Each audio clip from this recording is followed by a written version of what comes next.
ನಮಸ್ಕಾರ ಸ್ನೇಹಿತರೆ, ಈ ದಿನ ನಾವು CA inter law prospectus and allotment of securities ಈ ಚಾಪ್ಟರ್ನ ಕ್ವಿಕ್ ಆಗಿ ಕನ್ನಡದಲ್ಲಿ ರಿವಿಷನ್ ಮಾಡ್ತಾ ಹೋಗೋಣ ಬನ್ನಿ.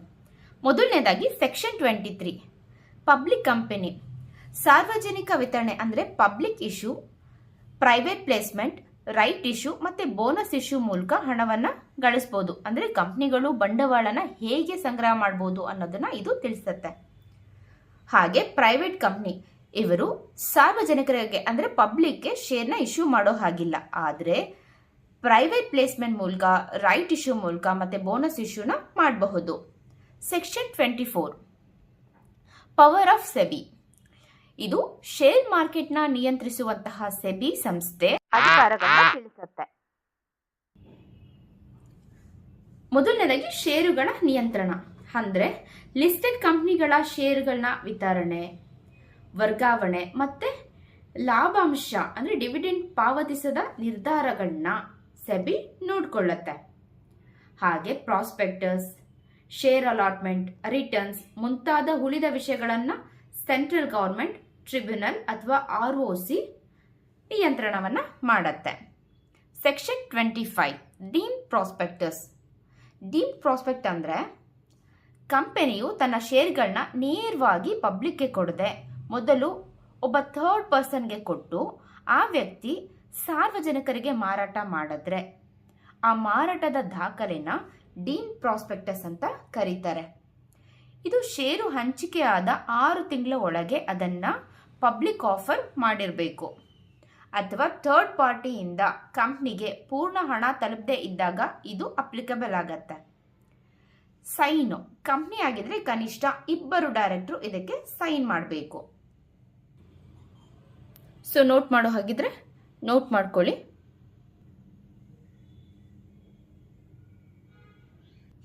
Section 26 matter to be stated in prospectus ಅಂದ್ರೆ ಪ್ರಾಸ್ಪೆಕ್ಟಸ್ ಸಾರ್ವಜನಿಕರಿಗೆ ನೀಡುವ ಮುನ್ನ ಪಾಲಿಸಬೇಕಾದಂತಹ 11 ಪ್ರಮುಖ ನಿಯಮಗಳನ್ನ ತಿಳಿಯೋಣ. ಮೊದಲನೇದಾಗಿ ಅಪ್ಲಿಕಬಲ್. ಈ ನಿಯಮಗಳು ಕೇವಲ ಪಬ್ಲಿಕ್ ಕಂಪನಿಗೆ ಮಾತ್ರ ಅನ್ವಯಿಸುತ್ತೆ. Date and sign. ಪ್ರಾಸ್ಪೆಕ್ಟಸ್ ಮೇಲೆ ಕಡ್ಡಾಯವಾಗಿ ಡೇಟ್ ಇರಬೇಕು. ಕಂಪನಿಯ ಪ್ರತಿಯೊಬ್ಬ ಡೈರೆಕ್ಟರ್, ಪ್ರಪೋಸ್ ಡೈರೆಕ್ಟರ್ ಅಥವಾ ಅಧಿಕೃತ ಪ್ರತಿನಿಧಿಯ ಸಹಿ ಇರಬೇಕು. ಹಣಕಾಸಿನ ಮಾಹಿತಿ. ಕಂಪನಿಯು ಸೆಬಿ ಮತ್ತು ಸೆಂಟ್ರಲ್ ಗವರ್ಮೆಂಟ್ ಸಲಹೆಯಂತೆ ತನ್ನ ಆರ್ಥಿಕ ಸ್ಥಿತಿಗತಿ ವರದಿಯನ್ನ ಇದರಲ್ಲಿ ಪ್ರಕಟಿಸಬೇಕು. ಸೆಬಿ ಆಕ್ಟ್ 1992 ಸೆಬಿ ಮಾಡಿರುವ ನಿಯಮಗಳ ಪ್ರಕಾರ ಎಲ್ಲ ಹಣಕಾಸು ವಿವರಗಳನ್ನ ನೀಡಬೇಕು. ಪ್ರಾಸ್ಪೆಕ್ಟಸ್ ಬಿಡುಗಡೆ. ಕಂಪನಿಯನ್ನು ಸ್ಥಾಪಿಸುವಾಗ ಅಥವಾ ಸ್ಥಾಪಿಸಿದಂತಹ ನಂತರ ಪ್ರಾಸ್ಪೆಕ್ಟಸ್ನ ಹೊರಡಿಸಬಹುದು. Submission to ROC. ಪ್ರಾಸ್ಪೆಕ್ಟಸ್ ಅನ್ನ ಸಾರ್ವಜನಿಕವಾಗಿ ಪ್ರಕಟಿಸುವ ದಿನದಂದು ಅಥವಾ ಅದಕ್ಕಿಂತ ಮುಂಚಿತವಾಗಿ ಅದನ್ನ ROCಗೆ ಸಲ್ಲಿಸಬೇಕು. ಹಾಗೆ ಪ್ರಕಟಣೆಯ ದಿನಾಂಕ. ಪ್ರಾಸ್ಪೆಕ್ಟಸ್ ಮೇಲೆ ಮುದ್ರಿಸಲಾದ ದಿನಾಂಕವನ್ನೇ ಅದು ಸಾರ್ವಜನಿಕವಾಗಿ ಬಿಡುಗಡೆಯಾದಂತಹ ದಿನಾಂಕ ಅಂತ ಪರಿಗಣಿಸಲಾಗುತ್ತೆ. Expert statement. ಕಂಪನಿ ಸ್ಥಾಪನೆ ಅಥವಾ ನಿರ್ವಹಣೆಯಲ್ಲಿ ಭಾಗಿಯಾಗದೇ ಇರುವಂತಹ ತಜ್ಞರ ಅಂದ್ರೆ ಆಡಿಟರ್, ಇಂಜಿನಿಯರ್ ಇವರ ವರದಿಯನ್ನ ಸೇರಿಸೋದಕ್ಕೆ ಕಂಡೀಷನ್ಸ್ ಇರಬೇಕಾಗತ್ತೆ. ಸೇರಿಸಬೇಕು ಅಂದ್ರೆ ಆ ತಜ್ಞರಿಂದ ಒಂದು ರಿಟರ್ನ್ ಕನ್ಸೆಂಟ್ ಪಡೆದಿರಬೇಕು. ROCಗೆ ಪ್ರಾಸ್ಪೆಕ್ಟಸ್ ನೀಡುವುದಕ್ಕಿಂತ ಮುಂಚೆ ಅವರು ತಮ್ಮ ಒಪ್ಪಿಗೆಯನ್ನ ಹಿಂಪಡೆದಿರಬಾರದು. ಈ ಒಪ್ಪಿಗೆಯ ಹೇಳಿಕೆಯನ್ನ ಪ್ರಾಸ್ಪೆಕ್ಟಸ್ ನಲ್ಲಿ ಬರೆದಿರಬೇಕು. ಡಿಸ್ಕ್ಲೋಷರ್ಸ್. ಪ್ರತಿಯೊಂದು ಪ್ರಾಸ್ಪೆಕ್ಟಸ್ನ ಮುಂಭಾಗದಲ್ಲಿ 2 ವಿಷಯವನ್ನ ಸ್ಪಷ್ಟವಾಗಿ ಬರೆದಿರಬೇಕು. ಏನಂದ್ರೆ ಇದರ ಒಂದು ಪ್ರತಿನ ROCಗೆ ಸಬ್ಮಿಟ್ ಮಾಡಲಾಗಿದೆ, ಇದರ ಜೊತೆಗೆ ಲಿಸ್ಟ್ ಆಫ್ ಡಾಕ್ಯುಮೆಂಟ್ಗಳ ಪಟ್ಟಿನೂ ಕೂಡ ಸಬ್ಮಿಟ್ ಮಾಡಲಾಗಿದೆ, ಅಟ್ಯಾಚ್ ಮಾಡಲಾಗಿದೆ ಅಂತ. Next validity 90 days. ROCಗೆ ಪ್ರಾಸ್ಪೆಕ್ಟಸ್ ಸಲ್ಲಿಸಿದ 90 ದಿನಗಳ ಒಳಗೆ ಕಂಪನಿಯು ಅದನ್ನ ಪಬ್ಲಿಕ್ಗೆ ಡಿಸ್ಟ್ರಿಬ್ಯೂಟ್ ಮಾಡಬೇಕು. 90 ದಿನಗಳ ನಂತರ ಏನಾದರೂ ಅದನ್ನ ಡಿಸ್ಟ್ರಿಬ್ಯೂಟ್ ಮಾಡಿದ್ರೆ ಅದು ಇನ್ವ್ಯಾಲಿಡ್ ಪ್ರಾಸ್ಪೆಕ್ಟಸ್ ಆಗತ್ತೆ. ಹಾಗೆ ಪ್ರಾಸ್ಪೆಕ್ಟಸ್ ಇಶ್ಯೂ ಮಾಡಬೇಕಾದ್ರೆ ಏನಾದರೂ ಕಾಂಟ್ರವೆನ್ ಮಾಡಿದ್ರೆ ಸೆಕ್ಷನ್ 26 ಪ್ರಕಾರ ಕಂಪನಿ ಮತ್ತೆ ಅದಕ್ಕೆ ಕಾರಣರಾದಂತಹ ವ್ಯಕ್ತಿಗಳಿಗೆ ಕನಿಷ್ಠ 50,000ದಿಂದ ಗರಿಷ್ಠ 3,00,000ದವರೆಗೆ ದಂಡವನ್ನು ವಿಧಿಸಲಾಗುತ್ತೆ. Section 27 variation in terms of contract or object stated in prospectus. ಕಂಪನಿಯು ಪ್ರಾಸ್ಪೆಕ್ಟಸ್ನಲ್ಲಿ ಹೇಳಿದ ಉದ್ದೇಶಗಳನ್ನು ಅಥವಾ ಒಪ್ಪಂದಗಳನ್ನು ಬದಲಾಯಿಸಬೇಕಾದ್ರೆ ಈ ಕೆಳಗಿನ ನಿಯಮಗಳನ್ನ ಪಾಲಿಸಬೇಕು. First, special resolution. Company prospectus ಹೊರಡಿಸಿದ ಉದ್ದೇಶವನ್ನ ಬದಲಾಯಿಸುವುದಕ್ಕೆ ಪೋಸ್ಟಲ್ ಬ್ಯಾಲೆಟ್ ಮೂಲಕ 75%ಗಿಂತ ಹೆಚ್ಚಿನ ಷೇರುದಾರರ ಒಪ್ಪಿಗೆಯನ್ನ ಸ್ಪೆಷಲ್ ರೆಸಲ್ಯೂಷನ್ ಅಲ್ಲಿ ಪಡಿಬೇಕು. ಪತ್ರಿಕಾ ಪ್ರಕಟಣೆ.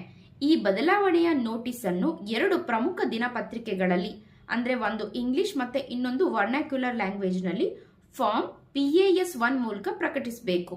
ಈ ನೋಟಿಸ್ನ ಕಂಪನಿ ವೆಬ್ಸೈಟ್ ನಲ್ಲೂ ಕೂಡ ಹಾಕಬೇಕು. Advertisement and website.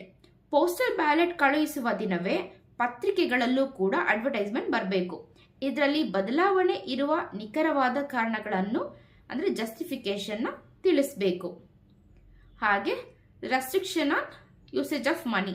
ಸಾರ್ವಜನಿಕರಿಂದ ಸಂಗ್ರಹಿಸಿದಂತ ಹಣವನ್ನ ಬೇರೆ ಯಾವುದೇ ಕಂಪನಿಯ ಈಕ್ವಿಟಿ ಶೇರ್ಗಳನ್ನು ಕೊಳ್ಳೋದಕ್ಕೆ ಅಥವಾ ವ್ಯಾಪಾರ ಮಾಡೋದಕ್ಕೆ ಬಳಸುವಂತಿಲ್ಲ.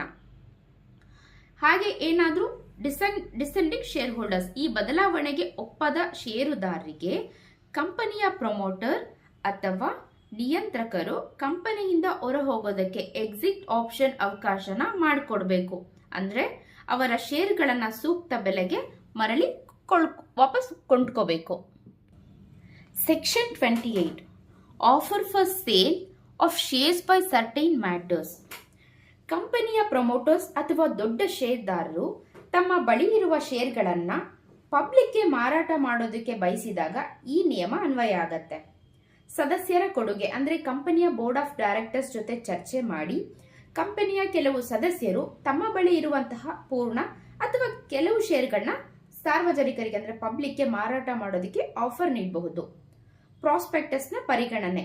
ಈ ಮಾರಾಟಕ್ಕಾಗಿ ಸಾರ್ವಜನಿಕರಿಗೆ ನೀಡಲಾಗುವ ಡಾಕ್ಯುಮೆಂಟ್ಸ್ ಕಾನೂನಿನ ಪ್ರಕಾರ ಪ್ರಾಸ್ಪೆಕ್ಟಸ್ ಅಂತಾನೆ ಪರಿಗಣಿಸಲಾಗತ್ತೆ. ಕಂಪನಿಗೆ ಅಧಿಕಾರ. ಷೇರು ಮಾರ್ಕೆಟ್ನ ಷೇರು ಮಾರಾಟ ಮಾಡೋದಕ್ಕೋಸ್ಕರ ಬಯಸುವಂತಹ ವ್ಯಕ್ತಿಗಳು ಅಥವಾ ಸಂಸ್ಥೆಗಳು ಅವ್ರ ಪರವಾಗಿ ಈ ಎಲ್ಲಾ ಪ್ರಕ್ರಿಯೆಗಳನ್ನ ನಡೆಸೋದಕ್ಕೆ ಕಂಪನಿಗೆ ಒಟ್ಟಾಗಿ ಅಧಿಕಾರ ಇರುತ್ತೆ. ಖರ್ಚುಗಳ ಮರುಪಾವತಿ. ಈ ಷೇರು ಮಾರಾಟದ ಪ್ರಕ್ರಿಯೆಗೆ ಕಂಪನಿ ಮಾಡುವ ಎಲ್ಲಾ ಖರ್ಚುಗಳನ್ನ ಅಂದ್ರೆ ಎಕ್ಸ್ಪೆನ್ಸ್ನ ಆ ಸದಸ್ಯರೇ ಕಂಪನಿಗೆ ರಿಯಂಬರ್ಸ್ ಮಾಡಬೇಕು. ಎಕ್ಸೆಪ್ಷನ್ಸ್. ಸೆಕ್ಷನ್ 23 ಇಂದ 41 ವರೆಗಿನ ನಿಯಮಗಳು ಇದಕ್ಕೆ ಅನ್ವಯಿಸುತ್ತೆ. ಆದರೆ ಈ ಕೆಳಗಿನ ಪ್ರಮುಖ ವಿಷಯಗಳಿಂದ ಎಕ್ಸೆಪ್ಷನ್ಸ್ ಇರುತ್ತೆ. Minimum subscription. ಕನಿಷ್ಠ ಚಂದಾದಾರಿಕೆ ನಿಯಮ ಇಲ್ಲಿ ಇರೋದಿಲ್ಲ. ಮಿನಿಮಮ್ ಅಪ್ಲಿಕೇಶನ್ ವ್ಯಾಲ್ಯೂ, ಕನಿಷ್ಠ ಅಪ್ಲಿಕೇಶನ್ ಮೌಲ್ಯ ಕೂಡ ಇರೋದಿಲ್ಲ. ಯುಟಿಲೈಸೇಷನ್ ಆಫ್ ಮನಿ, ಹಣದ ಬಳಕೆಯ ಬಗ್ಗೆ ನಿರ್ದೇಶಕರ ಮಂಡಳಿ ಯಾವುದೇ ಹೇಳಿಕೆ ಅಗತ್ಯ ಇಲ್ಲಿ ಇರೋದಿಲ್ಲ. ಯಾವುದೇ ನಿಯಮನ ಪಾಲಿಸೋದಕ್ಕೆ ಸಾಧ್ಯ ಆಗದೆ ಇದ್ರೆ ಅದಕ್ಕೆ ಸೂಕ್ತ ಕಾರಣಗಳನ್ನ ಅಂದ್ರೆ ಜಸ್ಟಿಫಿಕೇಶನ್ ವಿವರವಾಗಿ ಕೊಡಬೇಕು. ಪ್ರಾಸ್ಪೆಕ್ಟಸ್ ನಲ್ಲಿ ಷೇರು ಮಾರಾಟ ಮಾಡ್ತಾ ಇರುವ ಸದಸ್ಯರ ಹೆಸರು ಮತ್ತೆ ಅದಕ್ಕೆ ಇರುವ ಕಾರಣಗಳನ್ನ ಅವರು ಸ್ಪಷ್ಟವಾಗಿ ತಿಳಿಸಬೇಕಾಗತ್ತೆ. Difference between section 28 OFS and section 25 deemed prospectus. ಅಂದ್ರೆ ಇವರಿಬ್ಬರು ಮಧ್ಯೆ ಇರುವಂತಹ ವ್ಯತ್ಯಾಸಗಳನ್ನ ನೋಡೋಣ ಬನ್ನಿ. ಮೊದಲನೇದಾಗಿ section 28. Section 28 offer for sale. ಕಂಪನಿಯ ಹಾಲಿ ಸದಸ್ಯರು ತಮ್ಮ ಶೇರ್ಗಳನ್ನ ಮಾರಿ ಕ್ಯಾಶ್ ಮಾಡಿಕೊಳ್ಳಲು ಬಯಸಿದಾಗ ಇದು ಅನ್ವಯಿಸುತ್ತೆ. ಅಂದ್ರೆ ಇದು ನಾನು ಇವಾಗ ಹೇಳ್ತಾ ಇರೋದು ಉದ್ದೇಶ. ಡೀಮ್ಡ್ ಪ್ರಾಸ್ಪೆಕ್ಟಸ್ ನೋಡೋಣ. ಕಂಪನಿ ನೇರವಾಗಿ ಪ್ರಾಸ್ಪೆಕ್ಟಸ್ ನಿಯಮಗಳನ್ನ ಪಾಲಿಸುವಂತಹ ಜವಾಬ್ದಾರಿಯಿಂದ ತಪ್ಪಿಸಿಕೊಳ್ಳೋದಕ್ಕೆ ಬಯಸಿದಾಗ ಇದು ಅನ್ವಯ ಆಗತ್ತೆ. ಹಾಗೆ ಇದರ ವ್ಯಾಪ್ತಿ. ಆಫರ್ ಫಾರ್ ಸೇಲ್ ಇದು ಕೇವಲ ಶೇರ್ಸ್ಗೆ ಮಾತ್ರ ಅನ್ವಯ ಆಗತ್ತೆ. ಡೀಮ್ಡ್ ಪ್ರಾಸ್ಪೆಕ್ಟಸ್ ಇದು ಷೇರು ಮತ್ತೆ ಡಿಬೆಂಚರ್ ಸೇರಿದಂತೆ ಎಲ್ಲಾ ಸೆಕ್ಯೂರಿಟೀಸ್ಗೂ ಅನ್ವಯ ಆಗತ್ತೆ. ಆಫರ್ ಫಾರ್ ಸೇಲ್ ಕಂಪನಿಯ ಹಾಲಿ ಸದಸ್ಯರ ಪರವಾಗಿ ಆಫರ್ ಫಾರ್ ಸೇಲ್ ದಾಖಲೆ ಬಿಡುಗಡೆ ಮಾಡಿ ಷೇರು ಮಾರುತ್ತೆ. ಇದನ್ನ ಪ್ರಾಸ್ಪೆಕ್ಟಸ್ ಅಂತ ಕರೆಯಲಾಗುತ್ತೆ. ಡೀಮ್ಡ್ ಪ್ರಾಸ್ಪೆಕ್ಟಸ್ ಕಂಪನಿಯಿಂದ ಷೇರು ಪಡೆದ ಥರ್ಡ್ ಪರ್ಸನ್ ಸಾರ್ವಜನಿಕರಿಂದ ಹಣ ಸಂಗ್ರಹಿಸಲು ಇದನ್ನ ಮಾರಾಟ ಮಾಡ್ತಾನೆ. ಆಫರ್ ಫಾರ್ ಸೇಲ್, ಮಾರಾಟದಿಂದ ಬಂದ ಹಣವನ್ನ ಆ ಸದಸ್ಯರಿಗೆ ನೀಡಲಾಗತ್ತೆ. ಕಂಪನಿಗೆ ಕೇವಲ ತಗಲಿದಂತಹ ಖರ್ಚಿನ ಹಣ ಮಾತ್ರ ವಾಪಸ್ ಸಿಗತ್ತೆ. ಆದರೆ ಡೀಮ್ಡ್ ಪ್ರಾಸ್ಪೆಕ್ಟಸ್ಗೆ ಸಾರ್ವಜನಿಕರಿಂದ ಬಂದ ಹಣ ಇಂಡೈರೆಕ್ಟ್ಲಿ ಕಂಪನಿ ಬಂಡವಾಳಕ್ಕೆನೆ ಸೇರುತ್ತೆ. ಸೆಕ್ಷನ್ 29 ಸೆಕ್ಯೂರಿಟೀಸ್ ಇನ್ ಡಿಮ್ಯಾಟ್ ಫಾರ್ಮ್. ಈ ನಿಯಮದ ಪ್ರಕಾರ ಡೆಪಾಸಿಟರೀಸ್ ಆಕ್ಟ್ 1996 ರ ಅಡಿಯಲ್ಲಿ ಈ ಕೆಳಗಿನ ಕಂಪನಿಗಳು ತಮ್ಮ ಶೇರ್ಗಳನ್ನ ಕಡ್ಡಾಯವಾಗಿ ಡಿಮ್ಯಾಟ್ ಎಲೆಕ್ಟ್ರಾನಿಕ್ ರೂಪದಲ್ಲಿ ಕೊಡಬೇಕು.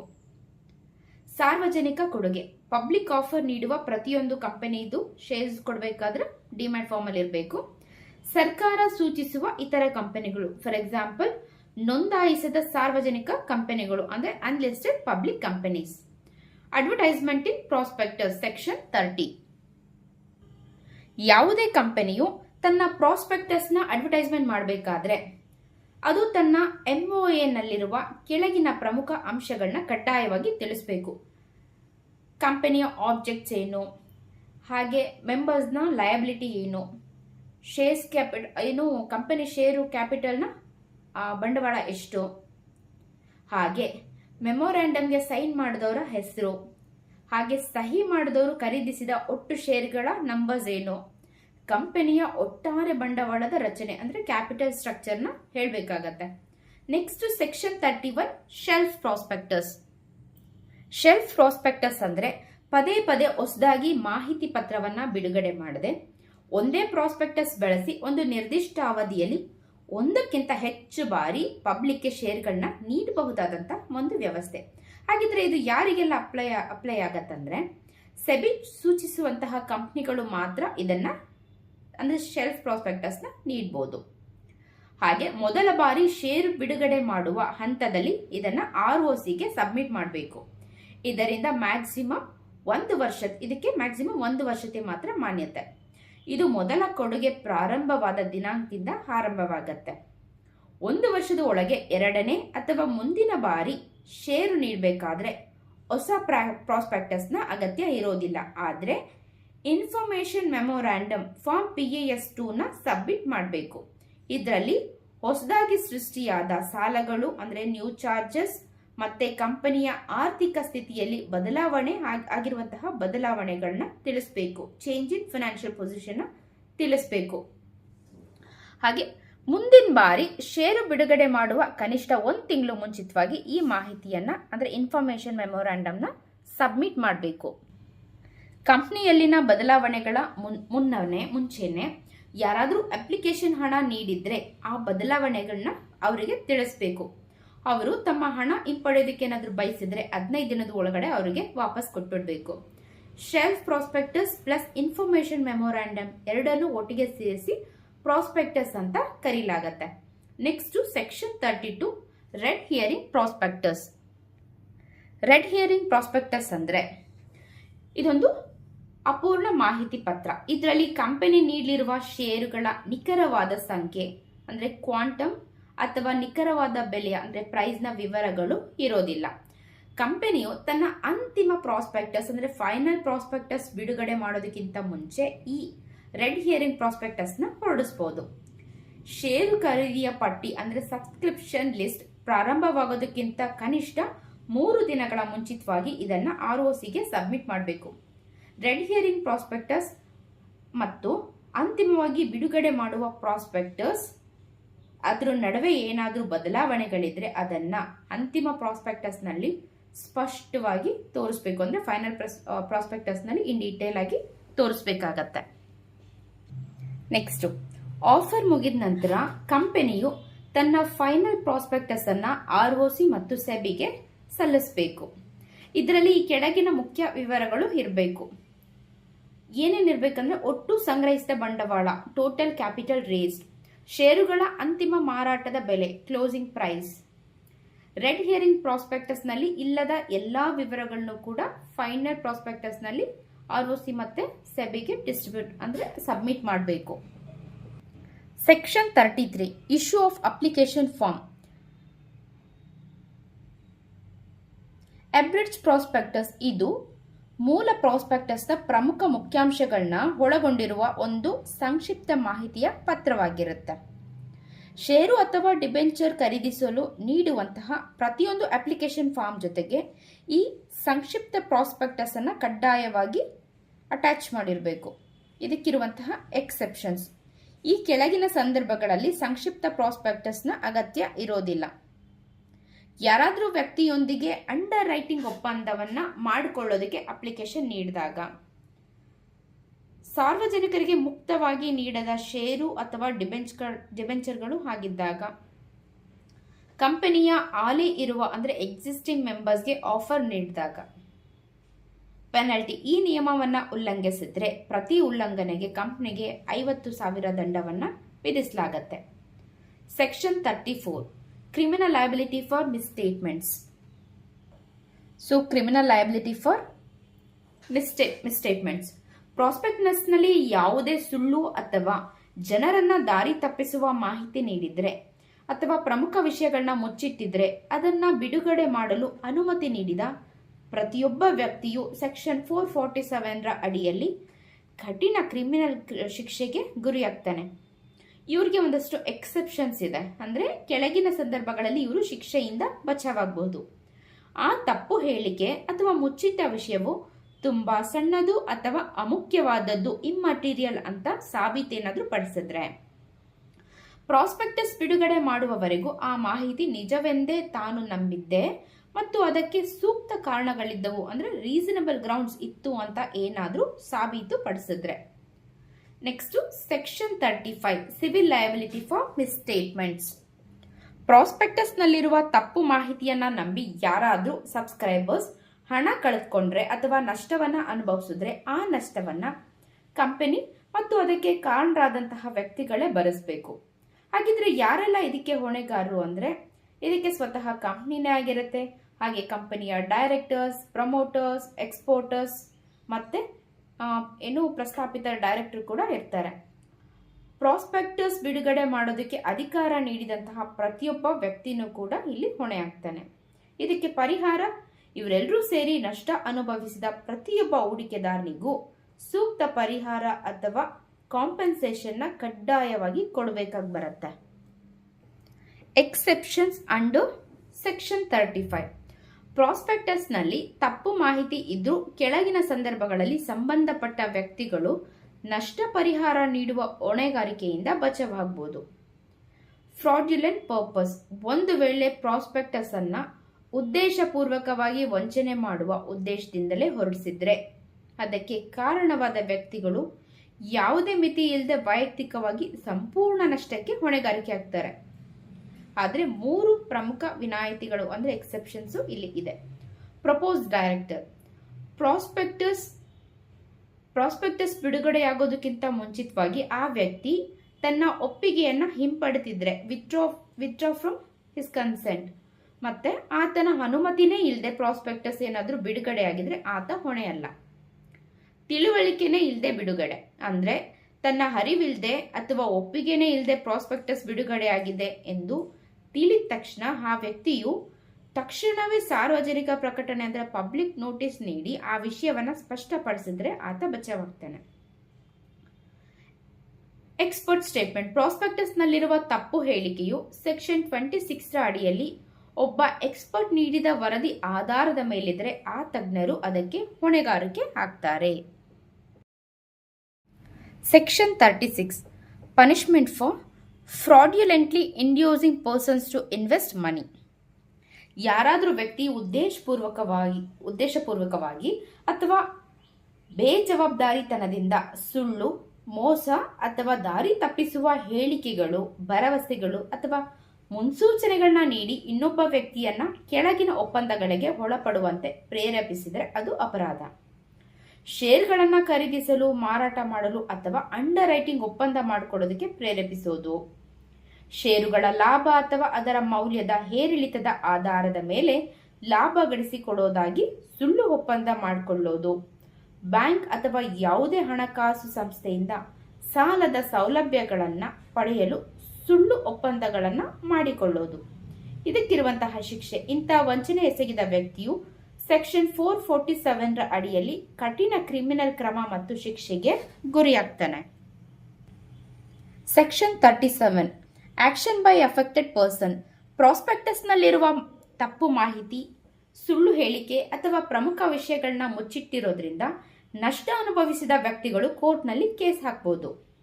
ಹಾಗಿದ್ರೆ ಯಾರು ಕೇಸ್ ಹಾಕ್ಬೋದು ಅಂದರೆ, ನಷ್ಟ ಅನುಭವಿಸಿದಂತಹ ಯಾವುದೇ ವ್ಯಕ್ತಿ ಕೂಡ ಕೇಸ್ ಹಾಕ್ಬೋದು. ತೊಂದರೆಗೊಳಗಾದ ವ್ಯಕ್ತಿಗಳು ಒಂದು ಗುಂಪು ಅಂದರೆ group of persons or class action suit. ಯಾವುದೇ ವ್ಯಕ್ತಿಗಳ ಸಂಘಟನೆ ಅಥವಾ ಸಂಸ್ಥೆ, ಎನಿ ಅಸೋಸಿಯೇಷನ್ ಆಫ್ ಪರ್ಸನ್ಸ್, ಇವರು ಸೆಕ್ಷನ್ 34 ಹಾಗೆ ಸೆಕ್ಷನ್ 35 ಅಥವಾ ಇದು ಸೆಕ್ಷನ್ 36 ಅಡಿಯಲ್ಲಿ ತಪ್ಪು ಮಾಡಿದವರ ವಿರುದ್ಧ ನ್ಯಾಯಾಲಯದಲ್ಲಿ ಕೇಸ್ ಹಾಕ್ಬೋದು. Section 38 punishment for personation or acquisition etcetera of securities.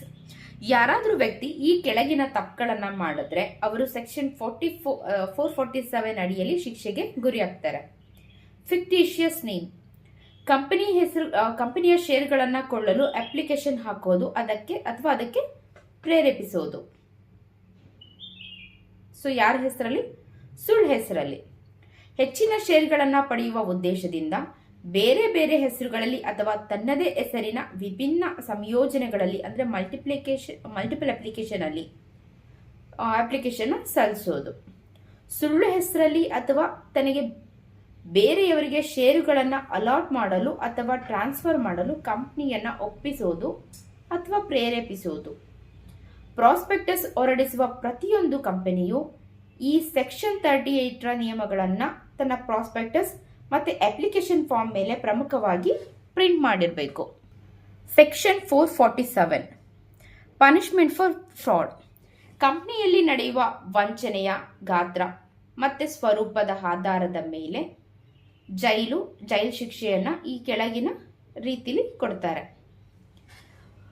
Fraud involving less than 10 lakh rupees or 10% of turnover whichever is lower. Public interest not involve ಅಂದರೆ 10 ಲಕ್ಷಕ್ಕಿಂತ ಕಡಿಮೆ ಅಥವಾ ಟರ್ನ್ ಓವರ್ 10% ಕಡಿಮೆ ಇದ್ದರೆ, ಇದರಲ್ಲಿ ಪಬ್ಲಿಕ್ ಇಂಟ್ರೆಸ್ಟ್ ಇಲ್ಲದೆ ಇದ್ದಾಗ ಮ್ಯಾಕ್ಸಿಮಮ್ 50 ಲಕ್ಷದವರೆಗೆ ದಂಡ ಇರುತ್ತೆ. ಹಾಗೆ ಇಂಪ್ರಿಸನ್ಮೆಂಟ್ ಅಪ್ ಟು 5 years ಇರುತ್ತೆ. Fraud involving at least 10 lakh rupees or 1% of turnover whichever is lower.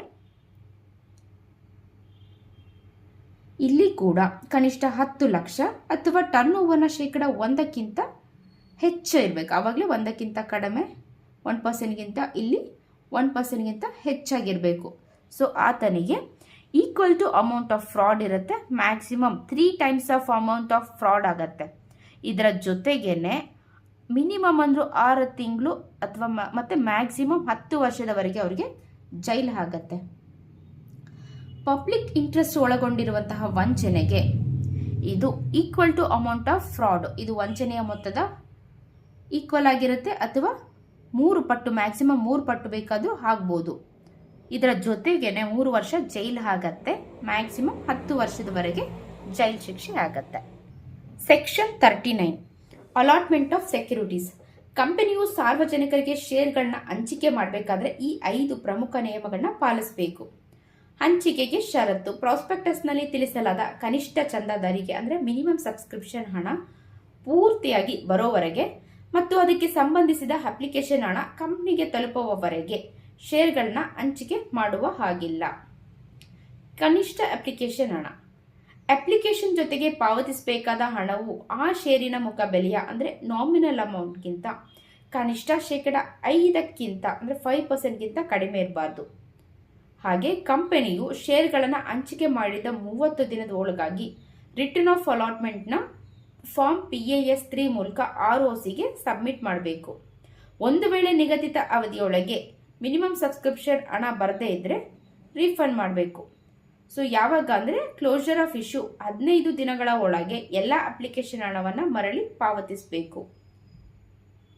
15 ದಿನ ಒಳಗೆ ಹಣ ಹಿಂತಿರುಗಿಸದೇ ಇದ್ದರೆ ಅದಕ್ಕೆ ಕಾರಣರಾದ ಕಂಪನಿಯ ಡೈರೆಕ್ಟರ್ ವರ್ಷಕ್ಕೆ 15% ಅಂದರೆ 15% ಪರ್ annum ಬಡ್ಡಿಯೊಂದಿಗೆ ಜಂಟಿಯಾಗಿ ಹಣವನ್ನು ಮರುಪಾವತಿ ಮಾಡಲು ವೈಯಕ್ತಿಕವಾಗಿ ಅವರು ಹೊಣೆಯಾಗಿರ್ತಾರೆ. ಬ್ಯಾಂಕ್ ಅಕೌಂಟ್: ಮರುಪಾವತಿ ಮಾಡಬೇಕಾದ ಹಣನ ಹೂಡಿಕೆದಾರರು ಯಾವ ಬ್ಯಾಂಕ್ ಖಾತೆಯಿಂದ ಹಣ ಕಳಿಸಿರ್ತಾರೋ ನೇರವಾಗಿ ಅದೇ ಬ್ಯಾಂಕ್ ಖಾತೆಗೆ ಜಮಾ ಮಾಡಬೇಕು.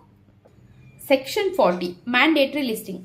ಯಾವುದೇ ಕಂಪನಿಯು ಪಬ್ಲಿಕ್ ಶೇರ್ಸ್ನ ಬಿಡುಗಡೆ ಮಾಡಬೇಕಾದ್ರೆ ಈ ಕೆಳಗಿನ ನಿಯಮಗಳನ್ನ ಪಾಲಿಸಬೇಕು. ಶೇರ್ ಮಾರ್ಕೆಟ್ಗೆ ಅಪ್ಲಿಕೇಶನ್. ಸಾರ್ವಜನಿಕ ಕೊಡುಗೆ ಪಬ್ಲಿಕ್ ಆಫರ್ ನೀಡೋದಕ್ಕಿಂತ ಮುಂಚೆ ಪ್ರತಿಯೊಂದು ಕಂಪನಿಯು ಕೂಡ ಕಡ್ಡಾಯವಾಗಿ ಕನಿಷ್ಠ 1 ಅಥವಾ ಅದಕ್ಕಿಂತ ಹೆಚ್ಚು ಮಾನ್ಯತೆ ಪಡೆದ ಷೇರು ಮಾರ್ಕೆಟ್ ಅಲ್ಲಿ ಅಂದರೆ ರೆಕಗ್ನೈಸ್ ಸ್ಟಾಕ್ ಎಕ್ಸ್ಚೇಂಜ್ ನಲ್ಲಿ, ಫಾರ್ ಎಕ್ಸಾಂಪಲ್ BSE ಅಥವಾ NSE, ತನ್ನ ಷೇರುಗಳ ವಹಿವಾಟು ನಡೆಸಲು ಅನುಮತಿ ಕೋರಿ ಅರ್ಜಿನ ಸಲ್ಲಿಸಬೇಕು. ಹಾಗೆ ಅನುಮತಿಯನ್ನು ಪಡಿಬೇಕು. ಹೆಸರು ಪ್ರಕಟಣೆ. ಕಂಪನಿಯು ಯಾವ ಷೇರು ಮಾರ್ಕೆಟ್ನಲ್ಲಿ ನೋಂದಾಯಿಸಿಕೊಳ್ಳೋದಕ್ಕೆ ಅಪ್ಲಿಕೇಶನ್ ಸಲ್ಲಿಸಿದೆ ಎಂಬ ಹೆಸರನ್ನ ತನ್ನ ಪ್ರಾಸ್ಪೆಕ್ಟಸ್ನಲ್ಲಿ ಸ್ಪಷ್ಟವಾಗಿ ಬರೀಬೇಕು. Separate bank account. ಸಾರ್ವಜನಿಕರಿಂದ ಷೇರು ಖರೀದಿಸಲು ಬರುವ ಎಲ್ಲಾ ಹಣವನ್ನ ಕಡ್ಡಾಯವಾಗಿ ಒಂದು ಶೆಡ್ಯೂಲ್ ಬ್ಯಾಂಕ್ನಲ್ಲಿ ಪ್ರತ್ಯೇಕ ಖಾತೆಯಲ್ಲಿ ಅಂದರೆ ಸೆಪರೇಟ್ ಬ್ಯಾಂಕ್ ಅಕೌಂಟ್ನಲ್ಲಿ ಇಡಬೇಕು. ಹಣದ ಬಳಕೆ. ಈ ಹಣವನ್ನು ಕೇವಲ 2 ಉದ್ದೇಶಗಳಿಗಾಗಿ ಮಾತ್ರ ಬಳಸಬೇಕು. 1. Adjustment against allotment. ಹಂಚಿಕೆಯಾದ ಷೇರುಗಳ ಮೊತ್ತಕ್ಕೆ ಹೊಂದಾಣಿಕೆ ಮಾಡಿಕೊಳ್ಳೋದಕ್ಕೆ. Repayment of money. ಒಂದು ವೇಳೆ ಷೇರುಗಳನ್ನ ಹಂಚಿಕೆ ಮಾಡಲು ಸಾಧ್ಯವಾಗದೇ ಇದ್ರೆ ಹಣವನ್ನು ಹೂಡಿಕೆದಾರರಿಗೆ ವಾಪಸ್ ಕೊಡೋದಕ್ಕೆ. Payment of under writing commission. ಕಂಪನಿಯ ಷೇರುಗಳನ್ನ ಸಾರ್ವಜನಿಕರು ಪೂರ್ತಿಯಾಗಿ ಖರೀದಿ ಮಾಡದೇ ಇದ್ರೆ ಉಳಿದ ಷೇರುಗಳನ್ನ ತಾವು ಖರೀದಿಸುವುದಾಗಿ ಒಪ್ಪಿಕೊಳ್ಳುವಂತಹ ಮಧ್ಯವರ್ತಿಗಳನ್ನ ಅಂಡರ್ ರೈಟರ್ಸ್ ಅಂತ ಕರೀತಾರೆ. ಅವರಿಗೆ ನೀಡುವಂತಹ ಕಮಿಷನ್ಗಳು ತಿಳಿಯೋಣ ಬನ್ನಿ. ಮೊದಲನೇದಾಗಿ AOA ಅನುಮತಿ ಇರಬೇಕು. ಕಂಪನಿ ಆರ್ಟಿಕಲ್ ಆಫ್ ಅಸೋಸಿಯೇಷನ್ ನಲ್ಲಿ ಅಂಡರ್ ರೈಟರ್ಗಳಿಗೆ ಕಮಿಷನ್ ನೀಡೋದಕ್ಕೆ ಕಡ್ಡಾಯವಾಗಿ ಅಧಿಕಾರ ಅಥವಾ ಅನುಮತಿ ಇರಬೇಕು. ಈ ಕಮಿಷನ್ ಹಣವನ್ನ ಕೆಳಗಿನ ಮೂಲಗಳಿಂದ ನೀಡಬಹುದು. Proceeds of issue. ಹೊಸ ಶೇರ್ ಬಿಡುಗಡೆಯಿಂದ ಬಂದ ಹಣದಿಂದ ಅಥವಾ ಕಂಪನಿಯ ಲಾಭದಿಂದ ಅಥವಾ ಇವೆರಡನ್ನೂ ಕೂಡ ಬಳಸಿ ನೀಡಬಹುದು. Maximum rate of commission. Shares, equity ಅಥವಾ ಪ್ರಿಫರೆನ್ಸ್ ಶೇರ್ಸ್. ಈ ಕೆಳಗಿನಲ್ಲಿ ಯಾವುದು ಕಡಿಮೆ ಅಂತ ನೋಡೋಣ ಬನ್ನಿ. ಈಕ್ವಿಟಿ ಮತ್ತೆ ಪ್ರಿಫರೆನ್ಸ್ಗೆ ಶೇರಿನ ಬಿಡುಗಡೆಯ ಬೆಲೆ 5% ಅಂದರೆ ಇಶ್ಯೂ ಪ್ರೈಸ್ಗಿಂತ 5% ಆಗಬೇಕು ಅಥವಾ ಕಂಪನಿಯ AOA ನಲ್ಲಿ ತಿಳಿಸಿದಂತಹ ರೇಟ್ ಆಗಿರುತ್ತೆ. ಡಿಬೆಂಚರ್ಸ್ಗಳಿಗಾದ್ರೆ ಈ ಎರಡರಲ್ಲಿ ಲೋವರ್ ಯಾವುದು ನೋಡೋಣ. ಇಶ್ಯೂ ಪ್ರೈಸ್ನ 2.5% ಕಂಪನಿ AOA ನಲ್ಲಿ ತಿಳಿಸಲಾದ ದರ. ಇದೆರಡರಲ್ಲಿ ಯಾವುದು ಲೋವರೋ ಅದಕ್ಕೆ. ROCಗೆ ಒಪ್ಪಂದದ ಸಲ್ಲಿಕೆ. ಪ್ರಾಸ್ಪೆಕ್ಟಸ್ ಅನ್ನ ROCಗೆ ಸಲ್ಲಿಸುವಾಗಲೇ ಅಂಡರ್ ರೈಟಿಂಗ್ ಒಪ್ಪಂದದ ಅಂದ್ರೆ ಅಂಡರ್ ರೈಟರ್ ಕಾಂಟ್ರಾಕ್ಟ್ ನ ಒಂದು ಕಾಪಿನ ಕಡ್ಡಾಯವಾಗಿ ಸಬ್ಮಿಟ್ ಮಾಡಬೇಕು. ಹಾಗೆ ಪ್ರಾಸ್ಪೆಕ್ಟಸ್ ನಲ್ಲಿ ತಿಳಿಸಲಾದ ವಿವರಗಳನ್ನು ಕೂಡ. ಪ್ರಾಸ್ಪೆಕ್ಟಸ್ ನಲ್ಲಿ ಕಡ್ಡಾಯವಾಗಿ ಈ ವಿಷಯನ ತಿಳಿಸಬೇಕು. ಅಂಡರ್ ರೈಟರ್ಗಳ ಹೆಸರು, ಅವರಿಗೆ ನೀಡಬೇಕಾದಂತಹ ಕಮಿಷನ್ ನ ದರ ಮತ್ತೆ ಒಟ್ಟು ಮೊತ್ತ ಅಂದ್ರೆ ರೇಟು ಮತ್ತೆ ಅಮೌಂಟ್, ಮತ್ತೆ ಅವರು ಕಡ್ಡಾಯವಾಗಿ ಅಥವಾ ಷರತ್ತುಬದ್ಧವಾಗಿ ಖರೀದಿಸಲು ಒಪ್ಪಿಕೊಂಡಿರುವಂತಹ ಷೇರುಗಳ ಸಂಖ್ಯೆ. ಸಾರ್ವಜನಿಕವಲ್ಲದ ಷೇರುಗಳಿಗೆ ಕಮಿಷನ್ ಇಲ್ಲ. ಸಾರ್ವಜನಿಕರಿಗೆ ಮಾರಾಟ ಮಾಡಲು ಆಫರ್ ನೀಡದ not offer to the public ಯಾವುದೇ ಷೇರು ಅಥವಾ ಸೆಕ್ಯೂರಿಟಿಗಳಿಗೆ ಅಂಡರ್ ರೈಟನ್ ಕಮಿಷನ್ ಪೇ ಮಾಡುವಂತಹ ಸಂದರ್ಭ ಇಲ್ಲ. ಸೆಕ್ಷನ್ 40 ನಿಯಮಗಳನ್ನ ಏನಾದರೂ ಉಲ್ಲಂಘಿಸಿದ್ರೆ ಕಂಪ್ನಿಗೆ ವಿಧಿಸಲಾಗುವಂತಹ ದಂಡಗಳು. ಕಂಪ್ನಿಗೆ 5 ಲಕ್ಷದಿಂದ ಗರಿಷ್ಠ 50 ಲಕ್ಷದವರೆಗೆ ದಂಡ ಆಗತ್ತೆ. ಹಾಗೆ ಡಿಫಾಲ್ಟಿಂಗ್ ಆಫೀಸರ್ಗೆ ಕನಿಷ್ಠ 50,000ದಿಂದ ಗರಿಷ್ಠ 3 ಲಕ್ಷದವರೆಗೆ ದಂಡ ವಿಧಿಸಲಾಗುತ್ತೆ. Section 41 global depository receipt. ಒಂದು ಭಾರತೀಯ ಕಂಪನಿಯು ವಿದೇಶಿ ಮಾರುಕಟ್ಟೆಯಿಂದ ಬಂಡವಾಳ ಸಂಗ್ರಹಿಸಲು ಹೊರಡಿಸುವ ದಾಖಲೆಯನ್ನ GDR ಗ್ಲೋಬಲ್ ಡೆಪಾಸಿಟರಿ ರಿಸಿಪ್ಟ್ ಅಂತ ಕರೀತಾರೆ. ಕಂಪನಿಯು ವಿದೇಶದಲ್ಲಿ GDR ಬಿಡುಗಡೆ ಮಾಡೋದಕ್ಕಿಂತ ಮುಂಚೆ ತನ್ನ ಷೇರುದಾರರಿಂದ ಸ್ಪೆಷಲ್ ರೆಸಲ್ಯೂಷನ್ ಪಾಸ್ ಮಾಡ್ಕೋಬೇಕು. ಇದಕ್ಕೆ 75%ಗಿಂತ ಹೆಚ್ಚಿಗೆ ಒಪ್ಪಿಗೆ ಪಡಿಬೇಕಾಗತ್ತೆ. GDRನ ಪಬ್ಲಿಕ್ ಆಫರ್ ಅಥವಾ ಪ್ರೈವೇಟ್ ಪ್ಲೇಸ್ಮೆಂಟ್ ಮೂಲಕ ನೀಡಬಹುದು. ಕಂಪನಿಯು ಹೊಸ ಷೇರುಗಳನ್ನ ಸೃಷ್ಟಿ ಮಾಡಿ ಅಥವಾ ಹಾಲಿ ಇರುವಂತಹ ಷೇರುಗಳನ್ನ ಬಳಸಿ GDR ನೀಡಬಹುದು. ಈ ಷೇರುಗಳನ್ನ ವಿದೇಶದಲ್ಲಿರುವ ಬ್ಯಾಂಕ್ ಓವರ್ಸೀಸ್ ಡೆಪಾಸಿಟರಿ ಬ್ಯಾಂಕ್ ಹೆಸರಿಗೆ ಹಂಚಿಕೆ ಮಾಡಲಾಗುತ್ತೆ. GDR ಪರಿವರ್ತನೆಗಿಂತ ಮುಂಚೆ ಅಂದ್ರೆ GDRನ ಮೂಲ ಷೇರುಗಳಾಗಿ ಪರಿವರ್ತಿಸುವವರೆಗೆ ಹೂಡಿಕೆದಾರರ ಪರವಾಗಿ ಆ ವಿದೇಶಿ ಬ್ಯಾಂಕ್ ಮತದಾನದ ಹಕ್ಕನ್ನು ಚಲಾಯಿಸುತ್ತೆ. GDR ಅನ್ನ ಸಂಪೂರ್ಣವಾಗಿ ಭಾರತೀಯ ಈಕ್ವಿಟಿ ಶೇರ್ಗಳಾಗಿ ಪರಿವರ್ತಿಸಿದ ನಂತರವೇ ಆ ವಿದೇಶಿ ಹೂಡಿಕೆದಾರರು ಕಂಪನಿಯ ಅಧಿಕೃತ ಸದಸ್ಯರಾಗ್ತಾರೆ ಮತ್ತೆ ನೇರ ಮತದಾನದ ಹಕ್ಕನ್ನ ಪಡೀತಾರೆ. Section 42 private placement.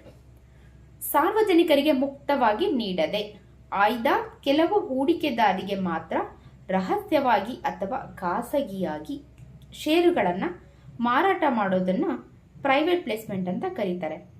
ಹಾಗಿದ್ರೆ ಇದು ಯಾರಿಗೆ ಅನ್ವಯಿಸುತ್ತೆ ಅಂದರೆ ಈ ನಿಯಮ ಪಬ್ಲಿಕ್ ಮತ್ತು ಪ್ರೈವೇಟ್ ಎರಡೂ ಕಂಪನಿಗಳಿಗೆ ಅನ್ವಯಿಸುತ್ತೆ. ಪ್ರೈವೇಟ್ ಪ್ಲೇಸ್ಮೆಂಟ್ ಮಾಡಬೇಕಾದ್ರೆ ಸೆಕ್ಷನ್ 42ನ ಎಲ್ಲ ನಿಯಮಗಳನ್ನು ಕಡ್ಡಾಯವಾಗಿ ಪಾಲಿಸಬೇಕು. ಇದು ಈಕ್ವಿಟಿ ಷೇರುಗಳು, ಪ್ರಿಫರೆನ್ಸ್ ಶೇರುಗಳು ಮತ್ತು ಡಿಬೆಂಚರ್ಗೆ ಸೇರಿದಂತೆ ಎಲ್ಲ ಸೆಕ್ಯೂರಿಟಿಗಳಿಗೂ ಅನ್ವಯ ಆಗತ್ತೆ. ಗರಿಷ್ಠ 200 ವ್ಯಕ್ತಿಗಳು ಒಂದು ಆರ್ಥಿಕ ವರ್ಷದಲ್ಲಿ ಅಂದರೆ ಒಂದು ಫೈನಾನ್ಷಿಯಲ್ ಇಯರ್ ಅಲ್ಲಿ ಮ್ಯಾಕ್ಸಿಮಮ್ 200 ಆಯ್ದ ವ್ಯಕ್ತಿಗಳಿಗೆ ಮಾತ್ರ ಈ ಆಫರ್ ನೀಡಬಹುದು. ಈ 200 ಜನರ ಮಿತಿಯನ್ನ ಲೆಕ್ಕ ಹಾಕಬೇಕಾದ್ರೆ ಕೆಳಗಿನವರನ್ನ ಪರಿಗಣಿಸುವ ಹಾಗಿಲ್ಲ.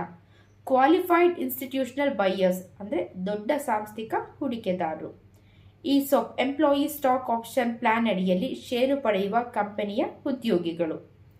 ಈ 200 ಜನರ ಮಿತಿಯು ಪ್ರತಿಯೊಂದು ವಿಧದ ಸೆಕ್ಯೂರಿಟಿಗೆ ಇಲ್ಲಿ ಪ್ರತ್ಯೇಕವಾಗಿರುತ್ತೆ. ಈಕ್ವಿಟಿ ಶೇರ್ಸ್ಗೆ ಸಪರೇಟ್ ಆಗಿ 200 ಮೆಂಬರ್ಸ್ಗೆ ಇರುತ್ತೆ. ಪ್ರಿಫರೆನ್ಸ್ ಶೇರ್ಸ್ನ ಸೆಪರೇಟ್ ಆಗಿ 200 ಜನಕ್ಕೆ ಇರುತ್ತೆ. ಹಾಗೆ ಡಿಬೆಂಚರ್ ಸೆಪರೇಟ್ ಆಗಿ 200 ಜನಕ್ಕೆ ಇರುತ್ತೆ. ಇದು NBFCಗಳಿಗೆ ಅಪ್ಲೈ ಆಗೋದಿಲ್ಲ. ಈ 200 ಜನರ ಮಿತಿಯು NBFC ಮತ್ತು ಹೌಸಿಂಗ್ ಫೈನಾನ್ಸ್ ಕಂಪನಿಗಳಿಗೆ ಅನ್ವಯ ಆಗೋಲ್ಲ. ಇದು RBI ಮತ್ತು ನ್ಯಾಷನಲ್ ಹೌಸಿಂಗ್ ಬುಕ್ ನಿಯಮಗಳನ್ನ ಪಾಲಿಸಬೇಕು. ಯಾವುದೇ ಪ್ರೈವೇಟ್ ಕಂಪನಿ ಪ್ರೈವೇಟ್ ಪ್ಲೇಸ್ಮೆಂಟ್ ಮೂಲಕ ಶೇರ್ನ ಇಶ್ಯೂ ಮಾಡಬೇಕಾದ್ರೆ ಕಂಪನಿಯ ಒಟ್ಟು ಸದಸ್ಯರ ಸಂಖ್ಯೆ 200ಕ್ಕಿಂತ ಹೆಚ್ಚಾಗಬಾರದು ಅನ್ನೋದನ್ನ ನೆನಪಿನಲ್ಲಿ ಇಡಬೇಕು. Deemed public offer. ಒಂದು ಕಂಪನಿಯು ಗುರುತಿಸಲಾಗದ ವ್ಯಕ್ತಿಗಳಿಗೆ ಅಂದರೆ ಅನ್ಐಡೆಂಟಿಫೈಡ್ ಪರ್ಸನ್ ಅಥವಾ 200ಕ್ಕಿಂತ ಹೆಚ್ಚು ಜನರಿಗೆ ಪ್ರೈವೇಟ್ ಪ್ಲೇಸ್ಮೆಂಟ್ ಮೂಲಕ ಷೇರು ಅಥವಾ ಸಾಲ ಪತ್ರಗಳನ್ನು ನೀಡಿದ್ರೆ ಅದನ್ನ ಕಾನೂನಿನ ಪ್ರಕಾರ ಪಬ್ಲಿಕ್ ಆಫರ್ ಅಂತಾನೆ ಪರಿಗಣಿಸಲಾಗತ್ತೆ. ಫಾರ್ ಪ್ರೈವೇಟ್ ಪ್ಲೇಸ್ಮೆಂಟ್ ಆಫರ್,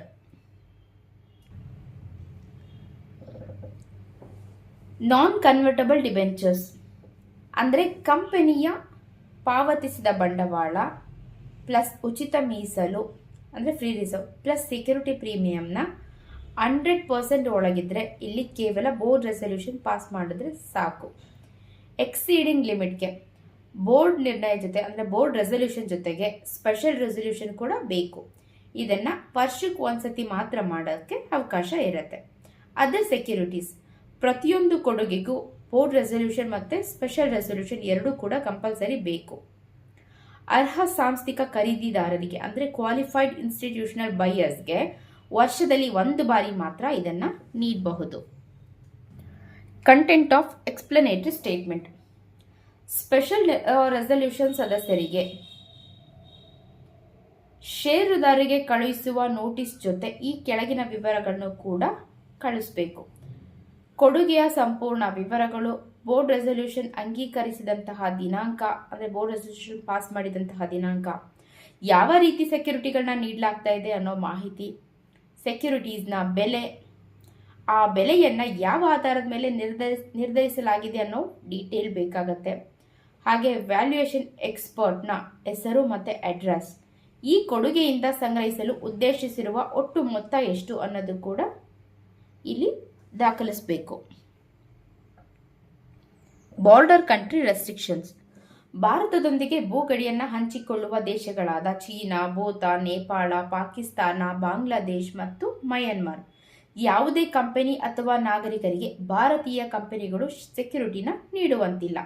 ಒಂದು ವೇಳೆ ನೀಡಬೇಕಂದ್ರೆ ಅವರು ಫೆಮಾ ಆಕ್ಟ್ 2019 ಪ್ರಕಾರ ಇದರ ಅಡಿಯಲ್ಲಿ ಭಾರತ ಸರ್ಕಾರದ ಪ್ರಿಯರ್ ಕನ್ಸೆಂಟ್ನ ಪಡೆದು ಆ ಅನುಮತಿ ಪತ್ರವನ್ನು ಅರ್ಜಿಯೊಂದಿಗೆ ಕಡ್ಡಾಯವಾಗಿ ಲಗತ್ತಿಸಬೇಕು.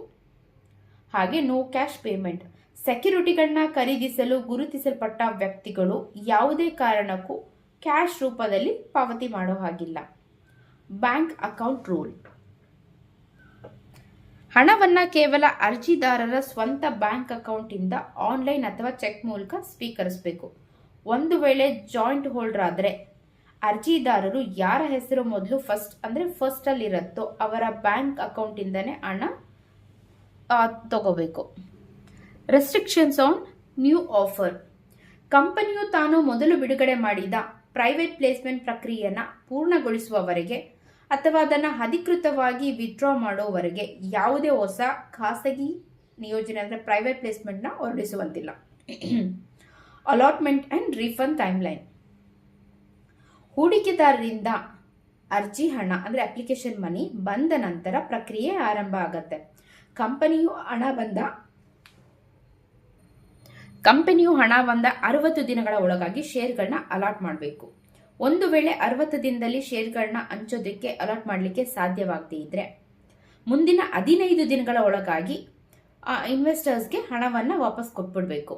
ಒಂದು ವೇಳೆ 60ನೇ ದಿನ ಮುಗಿದ ಮೇಲೆ 15 ದಿನದಲ್ಲಿ ಹಣ ಹಿಂತಿರುಗಿಸದೇ ಇದ್ರೆ ಕಂಪನಿಯು ವರ್ಷಕ್ಕೆ 12% ಬಡ್ಡಿ ಜೊತೆ ಆ ಹಣವನ್ನು ಹೂಡಿಕೆದಾರರಿಗೆ ವಾಪಸ್ ಕೊಡಬೇಕು. Separate bank account. Private placement ಮೂಲಕ ಬಂದ ಹಣವನ್ನು ಸ್ಕೆಡ್ಯೂಲ್ ಬ್ಯಾಂಕ್ನ ಸೆಪರೇಟ್ ಅಕೌಂಟ್ನಲ್ಲಿ ಇಡಬೇಕು. ಇದನ್ನು ಕೇವಲ 2 ಉದ್ದೇಶಗಳಿಗೆ ಮಾತ್ರ ಬಳಸಬಹುದು. ಅಲಾಟ್ಮೆಂಟ್ ಆದ ಷೇರುಗಳ ಮೊತ್ತಕ್ಕೆ ಹೊಂದಾಣಿಕೆ ಮಾಡ್ಕೊಳ್ಳೋದಕ್ಕೆ ಅಂದರೆ ಅಡ್ಜಸ್ಟ್ ಮಾಡ್ಕೊಳ್ಳೋಕ್ಕೆ, ಷೇರು ಹಂಚೋದಕ್ಕೆ ಸಾಧ್ಯವಾಗದೇ ಇದ್ದಾಗ ಹೂಡಿಕೆದಾರಿಗೆ ಹಣವನ್ನು ವಾಪಸ್ ಮಾಡಲಿಕ್ಕೆ. No public advertisement. ಖಾಸಗಿ ನಿಯೋಜನೆ ಮಾಡುವಂತಹ ಅಂದರೆ ಪ್ರೈವೇಟ್ ಪ್ಲೇಸ್ಮೆಂಟ್ ಮಾಡುವಂತಹ ಯಾವುದೇ ಕಂಪನಿಯು ಸಾರ್ವಜನಿಕವಾಗಿ ಯಾವುದೇ ರೀತಿಯ ಅಡ್ವರ್ಟೈಸ್ಮೆಂಟ್ ಅಥವಾ ಪ್ರಚಾರಗಳನ್ನ ಮಾಡುವಂತಿಲ್ಲ. Return of allotment and penalty. ಶೇರ್ಗಳನ್ನ ಹಂಚಿಕೆ ಮಾಡಿದ 15 ದಿನಗಳ ಒಳಗಾಗಿ ಕಂಪನಿಯು return of allotment form PAS3 ಮೂಲಕ ROCಗೆ ಸಬ್ಮಿಟ್ ಮಾಡಬೇಕು. ಒಂದು ವೇಳೆ ಈ ಫಾರ್ಮ್ ಅನ್ನ ಸಮಯಕ್ಕೆ ಸರಿಯಾಗಿ ಸಬ್ಮಿಟ್ ಮಾಡದೇ ಇದ್ರೆ ಕಂಪನಿ ಮತ್ತೆ ಅದರ ಪ್ರಮೋಟರ್ಸ್ ಮತ್ತೆ ಅದರ ಡೈರೆಕ್ಟರ್ಸ್ ಪ್ರತಿ ದಿನದ ಲೇಟ್ಗೆ ಕಂಟಿನ್ಯೂಸ್ ಇನ್ ಡಿಫಾಲ್ಟ್ಗೆ 1,000ದಿಂದ ಮ್ಯಾಕ್ಸಿಮಮ್ 25 ಲಕ್ಷದವರೆಗೆ ಪೆನಲ್ಟಿ ಫೀಸ್ನ ಪೇ ಮಾಡಬೇಕು ಬರುತ್ತೆ. ಸೆಕ್ಷನ್ 42ನಲ್ಲಿ ಏನಾದರೂ ಕಾಂಟ್ರವೆನ್ ಮಾಡಿದ್ರೆ ಪ್ರಮೋಟರ್ಸ್ ಆ್ಯಂಡ್ ಡೈರೆಕ್ಟರ್ಸ್ಗೆ ಈ ಕೆಳಗಿನಲ್ಲಿ ಯಾವುದು ಕಡಿಮೆನೋ ಅದು ದಂಡವನ್ನು ವಿಧಿಸಲಾಗುತ್ತೆ. ಪ್ರೈವೇಟ್ ಪ್ಲೇಸ್ಮೆಂಟ್ ಮೂಲಕ ಹಣನ ಸಂಗ್ರಹಿಸಿಟ್ಟಿದ್ರೆ ಅದರ ಒಟ್ಟು ಹಣ ಅಥವಾ 2 ಕೋಟಿ ಇದರಲ್ಲಿ ಯಾವುದು ಕಡಿಮೆನೋ ಅದು ವಿಧಿಸಲಾಗುತ್ತೆ. ಕಂಪನಿಗೆ ಸಾರ್ವಜನಿಕರಿಂದ ಪಡೆದಂತಹ ಎಲ್ಲ ಹಣವನ್ನು ಆರ್ಡರ್ ಬಂದ 30 ದಿನಗಳ ಒಳಗಾಗಿ ಬಡ್ಡಿ ಸಮೇತ ಶೇರ್ದಾರರಿಗೆ ಕಡ್ಡಾಯವಾಗಿ ರೀಫಂಡ್ ಮಾಡಬೇಕು. ಹಾಗೆ ಇಂಪಾರ್ಟೆಂಟ್ ಡೆಫಿನೇಷನ್. ಸೊ ಕಾನೂನಿನ ಪ್ರಕಾರ ಪ್ರಾಸ್ಪೆಕ್ಟಸ್ ಅಂದರೆ ಏನಂತ ನೋಡೋಣ. ಪ್ರಾಸ್ಪೆಕ್ಟಸ್ ಎಂದು ಕರೆಯಲಾಗುವ ಅಥವಾ ಆ ಹೆಸರಿನಲ್ಲಿ ಬಿಡುಗಡೆಯಾಗುವ ಯಾವುದೇ ಒಂದು ಡಾಕ್ಯುಮೆಂಟ್. ಇದರಲ್ಲಿ ಸೆಕ್ಷನ್ 32 ರೆಡ್ ಹಿಯರಿಂಗ್ ಪ್ರಾಸ್ಪೆಕ್ಟಸ್ ಮತ್ತು ಸೆಕ್ಷನ್ 31ರ ಶೆಲ್ಫ್ ಪ್ರಾಸ್ಪೆಕ್ಟಸ್ ಇನ್ಕ್ಲೂಡ್ ಆಗಿರುತ್ತೆ. ಯಾವುದೇ ನೋಟಿಸ್, ಸರ್ಕ್ಯುಲರ್, ಅಡ್ವರ್ಟೈಸ್ಮೆಂಟ್ ಅಥವಾ ಸಾರ್ವಜನಿಕರಿಂದ ಕಂಪನಿಯ ಷೇರು ಅಥವಾ ಸಾಲ ಪತ್ರಗಳನ್ನು ಖರೀದಿಸಲು ಆಹ್ವಾನಿಸುವಂತಹ ಯಾವುದೇ ದಾಖಲೆಯನ್ನು ಪ್ರಾಸ್ಪೆಕ್ಟಸ್ ಅಂತಾನೆ ಇಲ್ಲಿ ಕರೆಯಲಾಗುತ್ತೆ. ಸ್ನೇಹಿತರೆ, CA inter law chapter 3 prospectus and allotment of shares quick revision ಕನ್ನಡದಲ್ಲಿ ಆಗಿದೆ. ಸೊ ನಿಮ್ಮೆಲ್ರಿಗೂ ಈ ವಿಡಿಯೋ ಇಷ್ಟ ಆಗಿದೆ ಅಂತ ಅಂದ್ಕೊಂಡಿದ್ದೀನಿ. ಹಾಗೆ ಮುಂದಿನ ವಿಡಿಯೋಗೆ ನನ್ನ ಚಾನಲ್ನ ಹೀಗೆ ಲೈಕ್ ಮಾಡಿ, ಶೇರ್ ಮಾಡಿ, ಸಬ್ಸ್ಕ್ರೈಬ್ ಮಾಡೋದನ್ನು ಮರಿಬೇಡಿ. ನೆಕ್ಸ್ಟ್ ವಿಡಿಯೋದಲ್ಲಿ ಸಿಗೋಣ.